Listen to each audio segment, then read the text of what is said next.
Hello, welcome to GeForce. We're on the floor here at the NVIDIA booth, and we're showing off Raiders of the Broken Planet. So who better to tell me about it than Enric Alvarez? He's the creative director of the game, correct?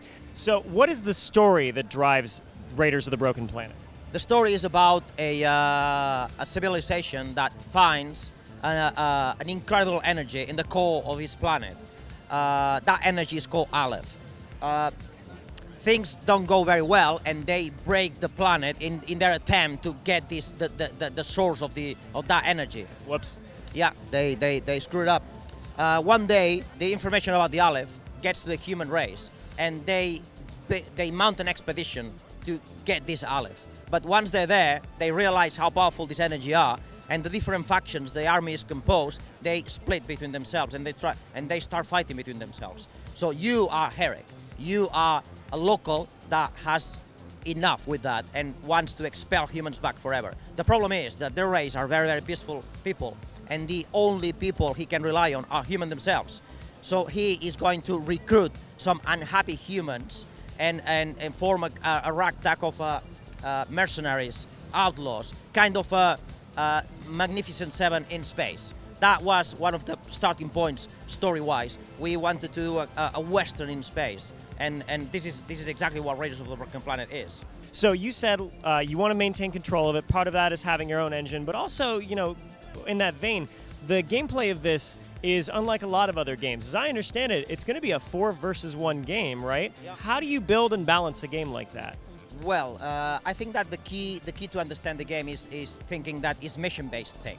Okay, it's not a traditional PvP experience where essentially you have a game mode, you have to reach a higher score, you have to get more flags or something. Here we have an adventure that is you play each level moving forward into the adventure, and each level is like a game mode in itself, because we change the victory conditions every time. So the 4v1 is a striking experience, especially for the one, yeah, because you play alongside the AI. So initially you may feel like, hey, wait a minute, you 4 people against me, but it's not you alone. You're playing alongside the AI, and you're going to give them a hard time to the Raiders. Did you start with an idea for a story of the game and then develop the gameplay, or did you know you wanted a 4v1 kind of style and then develop the game around that? I think it's a little bit kind of both. We knew that, well, the first question we asked ourselves when we started designing this game is, are we sure that the world needs another shooter? So we were clear that we had to do something different, something special, something striking. And at the same time, our track record was about long story-driven games.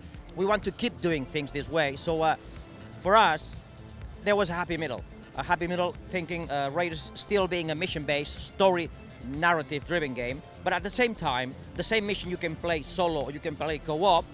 You never know when a fifth enemy, a fifth player is gonna join the AI, is gonna fight you, is gonna troll you actually, because because the antagonist mission is trolling the Raiders' missions. Sure, many people in the comments section are excited to hear that.